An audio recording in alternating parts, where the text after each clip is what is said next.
don't intend to discuss it any further. I want you to leave the museum this afternoon. Mr. Coulter, the work I did here as your assistant could have been done by a reasonably intelligent child. Leaving won't be exactly a hardship. However, you're rather conveniently forgetting my severance pay. If you want to make an issue with the money, Lyle, I'll be glad to take it up with the board. I'm prepared to go completely into your record during the 3 months you've been here. Your inability to arrive even approximately on time. The 4 days off last month with no reason whatsoever. It was spring, Mr. Coulter, though I doubt whether you were aware of that. I want you out of this building by 3 o'clock. Yes, sir.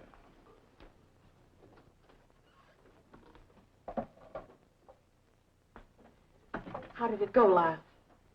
It went, and so shall I. Oh, no. What are you going to do?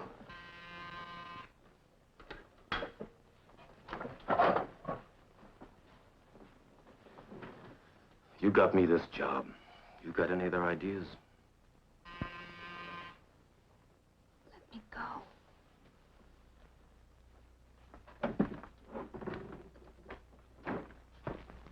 Mr. Endicott? Miss Cheney, no one told me you were in the museum. Well, Francis and I just arrived. Well, now, aren't you looking chipper, if I may say so? Well, of course you may say so. Everyone lies to me and spoils me. I'd be rather put out if they didn't. But the only thing chipper about my appearance is perhaps my suit. And if you'd known me longer, Mr. Endicott, you'd know that that's almost as old as you are. Well, it's still very handsome, and so is its owner. But now, look here, doesn't this add a touch of color? Well, now. There we go. That's very thoughtful of you, Mr. Endicott. Thank you. Now, you're not going to run off with one of the museum's treasures in that box, are you? No, this is my own last little effort. Francis, why don't you run along and do your errands? I shall need you for a while. Well, now, you know, it's really very good. Yes, you know, you've cut this in here beautifully. Yeah. Well, of course, it's only a hobby, but at least no one can say that I completely waste my time rattling around in that old house out in the country. Well, there you are, Herbert. Good afternoon, Martha. What a nice surprise. I didn't expect you till Wednesday. Well, it was the only day I could come. Have you taken care of that matter as I asked you to? Oh, yes, I'll take care of that immediately, Mr. Coulter. Well, Miss Cheney, it was so nice to see you again. Goodbye, Mr. Endicott. Goodbye. Goodbye. Well, what did you want to see me about? Well, Martha, I'm leaving for the coast. Oh, are you really? Uh-huh. Day after tomorrow. Martha, it will be a wonderful send-off for my trip if I could inform the Board of Trustees that at long last, I've arranged to purchase the Cheney Vase. Oh, no, you're not still at it. No, Herbert. You know I could never sell it. It was the last thing of my father's, and I'm going to keep it as long as I live. Oh, but... And that's going to be a long, long time. But, Martha, you always promised. No, Herbert. That's fine. Well, so you're leaving for the coast? Mm-hmm. Well, Francis is leaving me, too. So I have to manage without Francis. This will probably be my last visit for a while. So, act like a curator. I'd like to see those Chinese figurines. No explanation, no nothing. He just fired you. Oh, darling, I'm sick. What is it with that? Do we just have the unlucky touch? Other people get married and save money and have babies and think that this is the best of all possible worlds. Why not just once? Just once can something work out right for me. Will they let you stay in your apartment till I get my check? I'm not going to take any more money from you.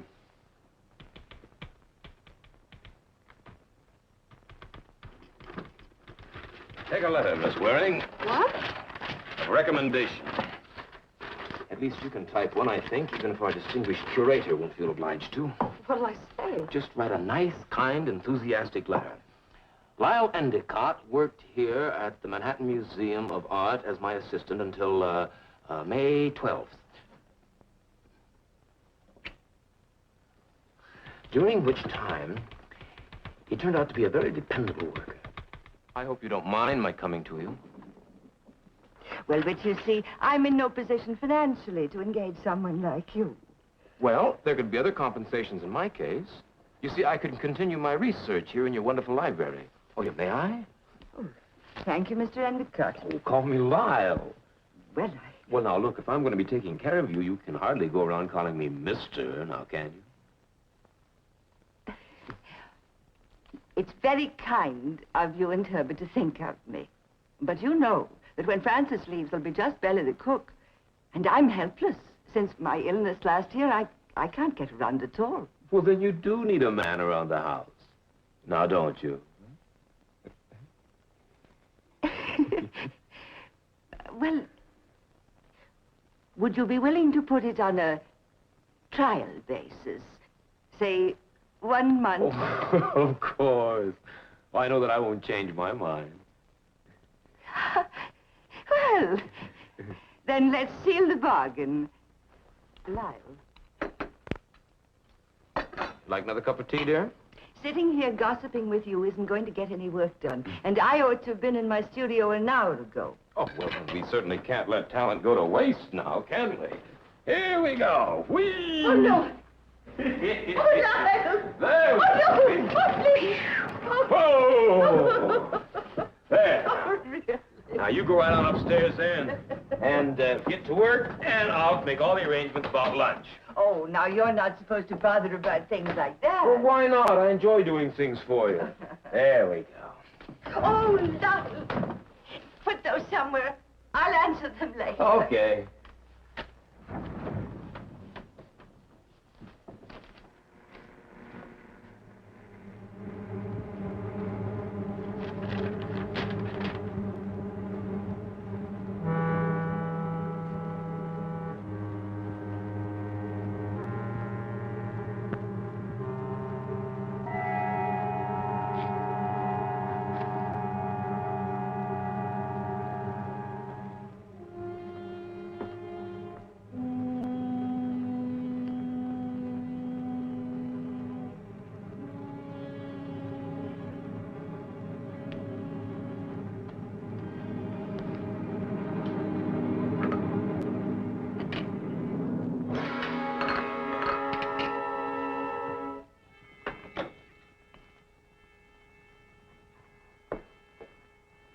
Yes, sir.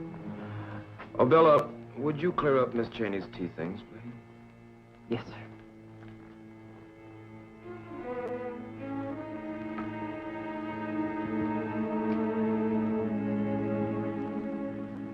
But, Bella, it isn't important, 1 cup. And you so rarely break anything.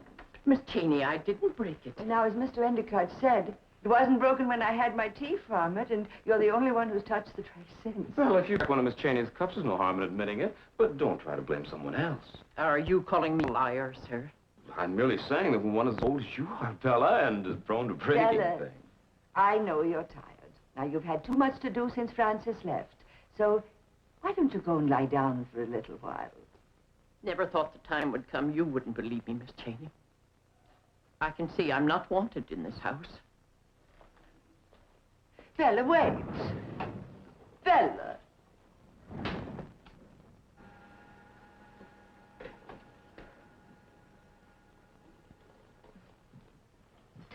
I'm afraid we hurt her feelings.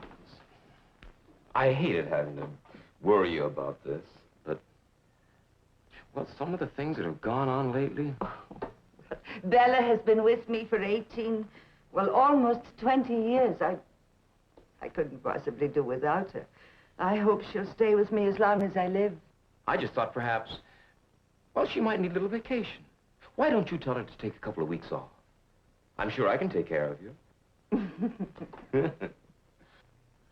Well, so this is where the artist creates her masterpiece. Oh, well, it's a good place for work. It's quiet, it's soundproof. When the elevator's downstairs, I feel cut off from the rest of the world. You keep the vase up here? What vase? What's the vase? There's only one, isn't there? I don't want to talk about... I don't want to talk about it. Everybody's always asking me about it. I thought you'd be different from the rest, Lyle. It seems a shame to keep such a beautiful work of art hidden away when no one can appreciate it. It is my right, and I will do what I like with it. Everybody is always telling me what I have to do.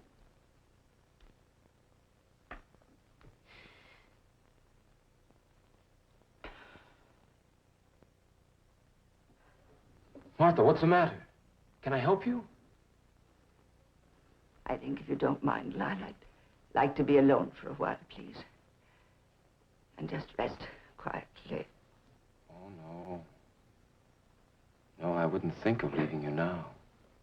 You need someone to take care of you.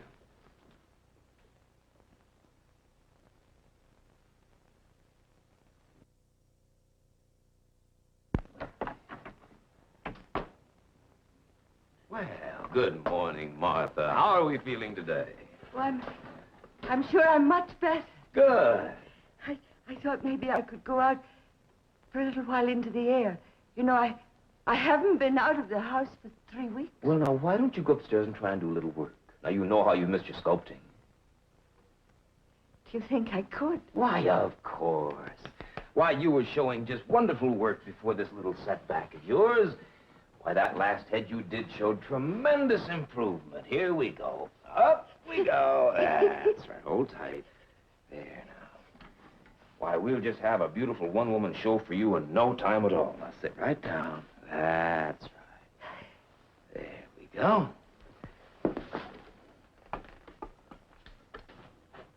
There we are. Now. I've got to talk to you, Mr. Endicott. Later, Ruby. But- Later. Lyle, What? I don't like that maid. When are you going to get rid of her? Well, as soon as I can find someone who'll come all the way out here. Well, Bella'll be back soon from her vacation. Vacation? Well, Martha, don't tell me you've forgotten already that Bella wrote you.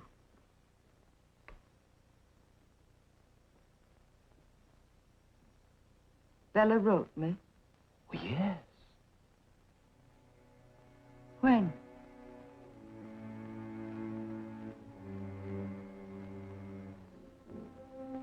Really? Lyle? Martha, she wrote you in August, saying that it was too much work and that she couldn't come back.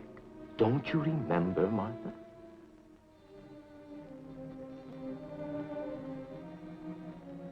Well, I know I get confused sometimes, but this is different. I know. That's why I've been so very worried about you. Well, you've been wonderful, Lyle. I don't know why you put up with this silly old woman.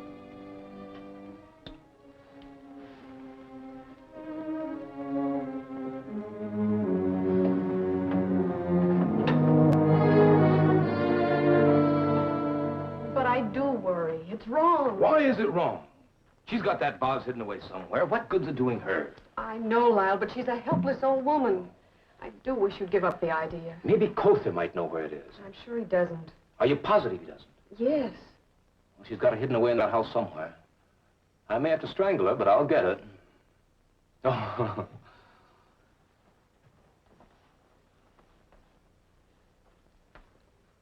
Darling? Hmm? Who's Max Reisenweber? He's one of the most important art collectors in Europe. He's written in the museum a couple of times. Cother seems to think he's a bit shady. Oh? Why do you ask?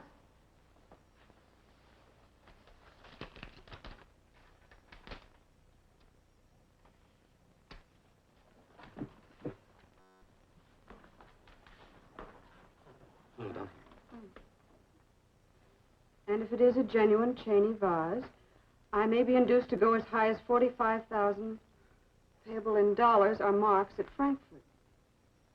Think of what we could do with all that money. We'd go to Europe, we could have cars, clothes. Where's the book with the picture of the vase in it? Yeah.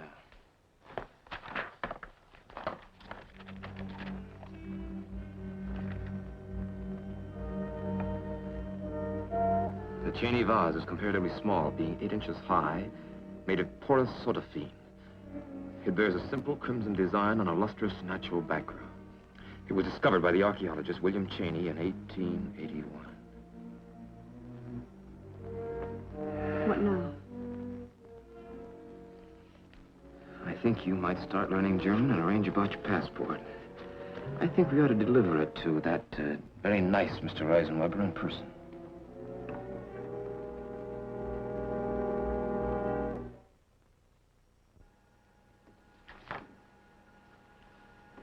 Who's that?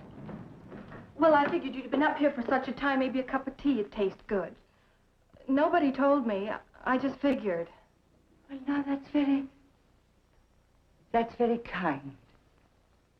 Put it on the table.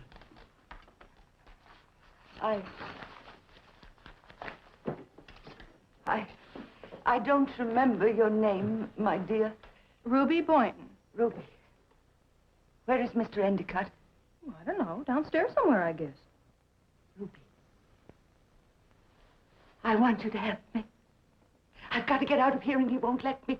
He won't let me see anyone. He's done something to the telephone, and I can't call anyone. You've got to help me. Now, this is to my attorney. I want you to take it and make sure that he gets it. Will you, please? Please. Thank you.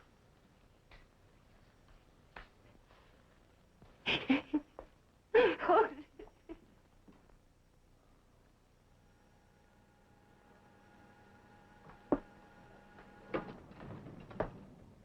Oh, allow me, dear. Why didn't you ring? Well, I don't think I can get what I want in this house anymore. Oh, Martha. You know that everything I do here is for you. Why, I feel like almost one of the family. Lyle, this arrangement of ours, it hasn't worked out. I want you to go. Why, Martha, I'd feel guilty if I left you now. Well, you know you're not yourself. You're not responsible. Well, I know I haven't been myself recently. But I'm beginning to see everything very clearly now. Well, how can you say that, Martha, when you have such delusions? When you can write such fantastic letters like this. Martha, really?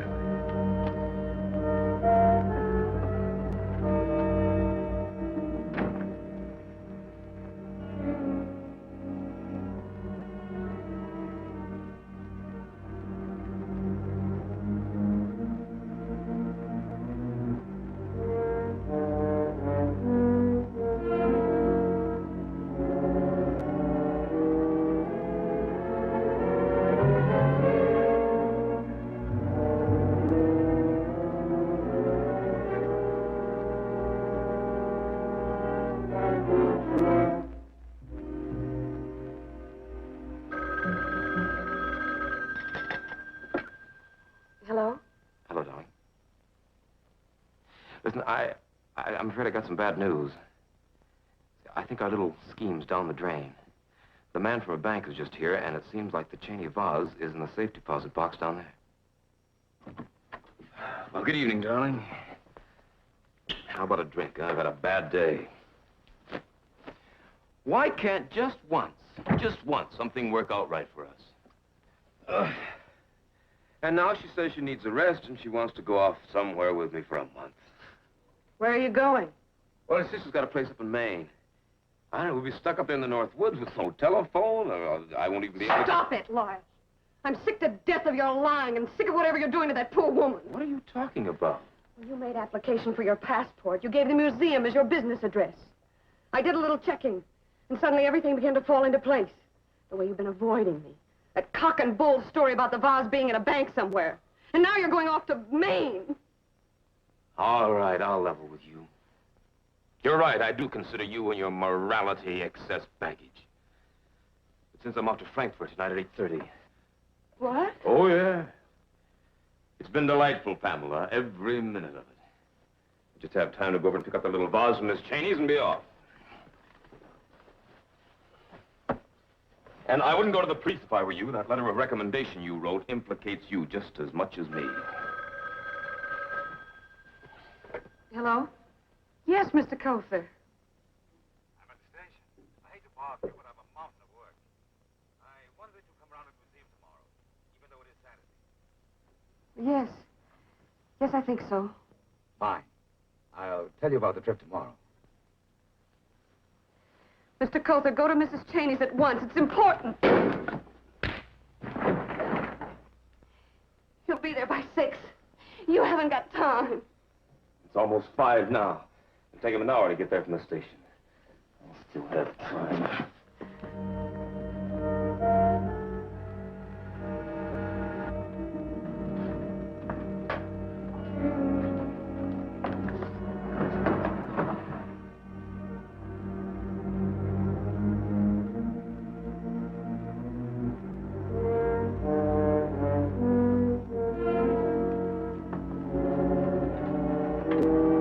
I wouldn't do that, Mr. Endicott.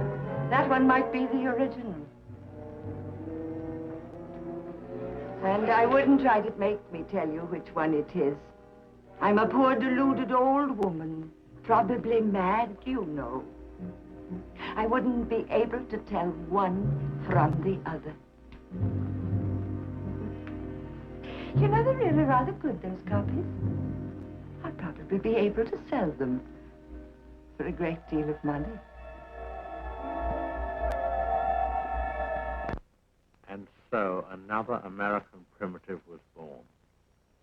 Thinking our audience might be interested in obtaining a memento of tonight's story, we asked Grandma Cheney to whip up a few thousand more vases.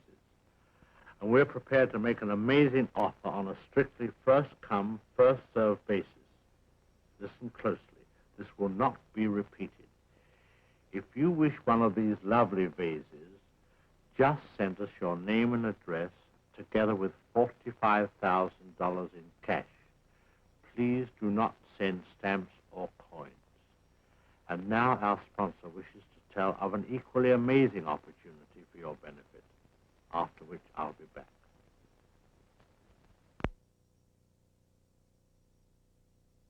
My, they did go fast, didn't they? Next week we shall return. Please don't be alarmed. Right. Next week we shall return with announcements.